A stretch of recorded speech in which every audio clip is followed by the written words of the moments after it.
안녕하십니까. 오늘은 그 제2장 데이터 모델링에 대한 강의를 하도록 하겠습니다. 흔히 데이터베이스를 구현하기 위해서는 이제 뭐 ER 다이그램이라는 거를 사용해서 그 데이터베이스를 만든다 이런 얘기들을 많이 들었을 텐데, 그 단순하게 모델링이라는 것은 ER 다이그램을 그려가지고 큰 IT 시스템을 만든다기보다는 우리가 어떤 그 무슨 건물 같은 거를 질 때 이제 아주 디테일한 그 설계도보다는 이렇게 나중에 건물이 진 다음에 어떤 식으로 보일까 하는 조감도 같은 것을 생각하면 쉬울 것 같습니다. 그 데이터 모델링이라는 것은 우리가 데이터베이스를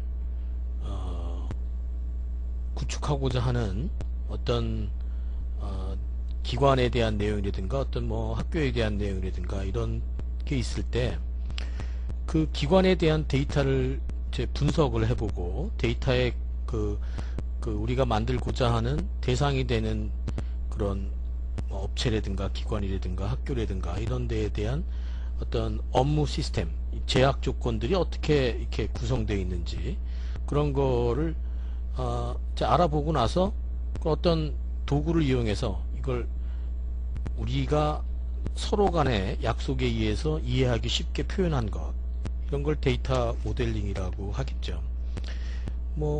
데이터 모델링 그 교재도 잠깐 언급을 했습니다만, 이 데이터베이스를 설계하는 과정에서 이 모델링이라는 과정을 거치지 않으면 개념적인 설계, 부서, 논리적, 물리적 이런 단계를 거쳐가야 되는데, 그렇지 않으면 이제 너무 디테일한 거에 빠져가지고 이제 나무를 볼 수 있지만 숲을 보지 못하는 오류를 범한다. 그래서 좀 큼직한 것을 보면서 데이터를 이제 분석을 해야 되겠다는, 그래서 데이터 모델링 과정이 중요하다고 했는데, 그림을 한번 보죠. 그림을 보면 우리가 데이터베이스를 구축하려고 하는 어떤 실제적인 그 리얼 월드가 있다고 치면, 그 중에서 우리는 이 리얼 월드 중에서 우리가 데이터베이스를 구축하는 대상은 그 부분의 일부가 될 겁니다. 그런 내용들을 이 추상화해서, 추상화라는 거는 지난 챕터에서 배웠죠. 어떤 우리가 개념적인 세계를 만들어내면 그 개념적인 세계에서 우리가 데이터를 모델링해서 어떤 모델 갖고 데이터를 만들 거냐 이렇게 만든 다음에 그것을 구체화하면 우리가 원하는 데이터베이스가 되겠죠. 그러면 우리가 만들려고 하는 그 미니월드라는 데이터베이스 구축 대상이 이 데이터베이스라는 것으로 만들어지는 이런 과정이 데이터 모델링이 되겠습니다.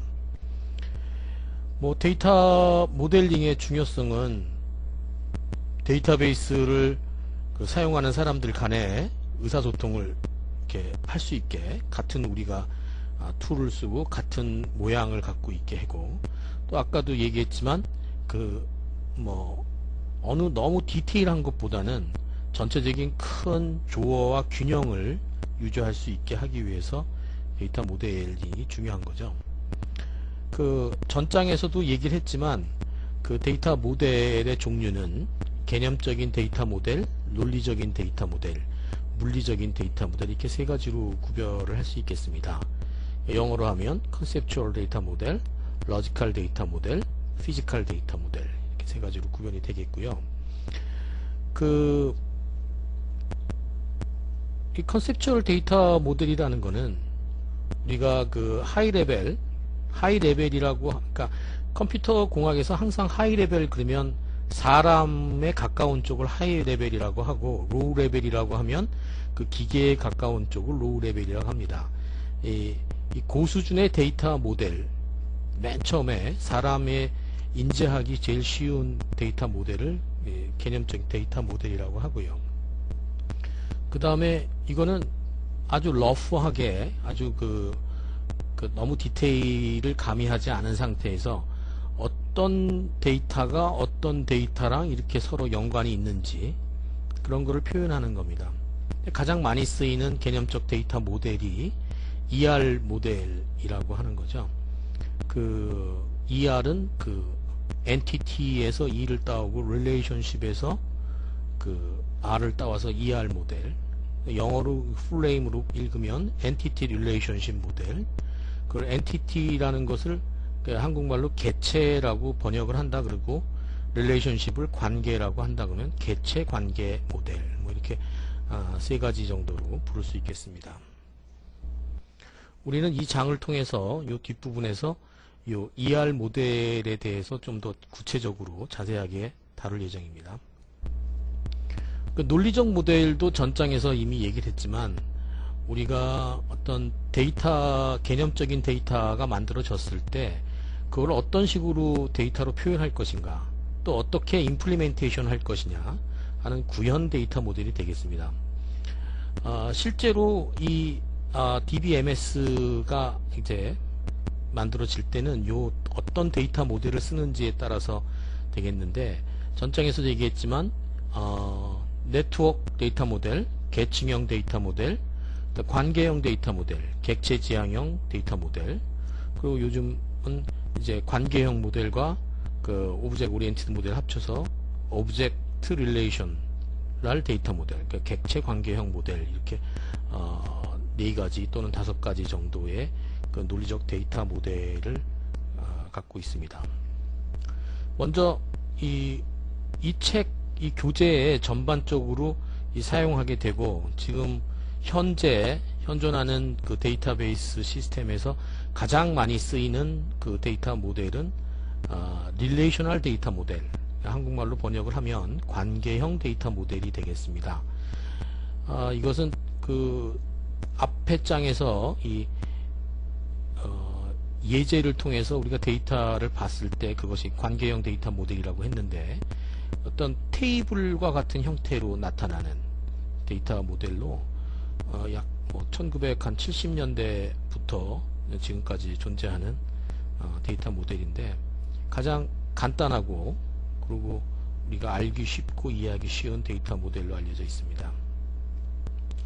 그 관계형 데이터 모델이 나오기 전에는 그 IMS라 그래서 논리적 데이터 모델 중에 계층형 데이터 모델이 있었는데, 이게 하이라키컬 데이터 모델이죠. 이렇게 어떤 계층 구조로 되어 있는, 그러니까 트리 형태로 되어 있는, 그러니까 밑에 자식이 있고 위에 부모가 있는 이런 형태의 데이터 모델이 있었는데, 이제 뭐 거의 지금은 사용하는 곳이 없다고 보면 됩니다.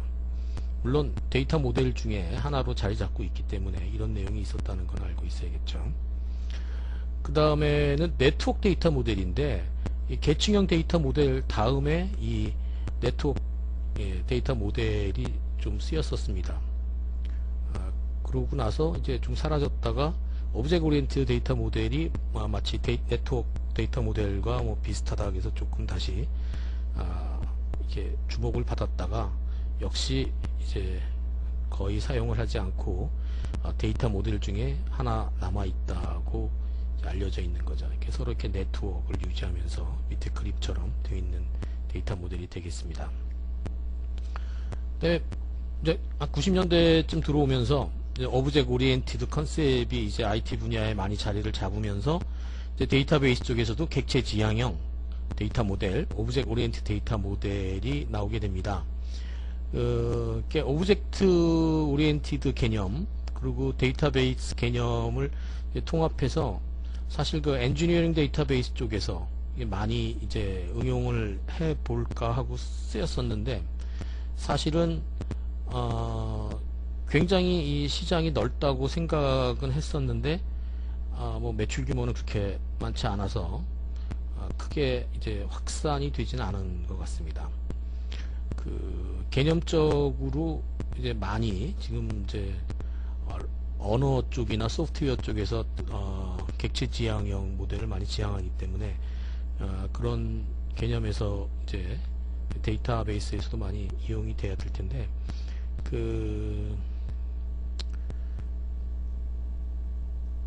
사실은 이제 오브젝트 오리엔티드 데이터베이스를 이제 더 이상 많이 연구하지는 않는 것 같습니다. 대신 여기 나오지 않지만 우리가 쓰고 있는 릴레이셔널 데이터베이스 모델의 오브젝트 개념을 집어넣은 객체 관계형 데이터 모델을 이제 사용하게 되겠습니다. 다음에는 이제 피지컬 데이터 모델인데, 이거는 아까도 얘기했지만 이 로지컬, 이제 컨셉추얼 쪽 이제는 이제 인간에 가까운 쪽이고, 이제 기계에 가까운 쪽으로 갈수록 우리는 물리적 데이터라고 그러는데, 물리적 데이터는 이제 컴퓨터 내부에 있는 데이터들이 실제로 어떤 식으로 이렇게 저장이 되는가를 표현하는 게 물리적 데이터 모델이 되겠습니다.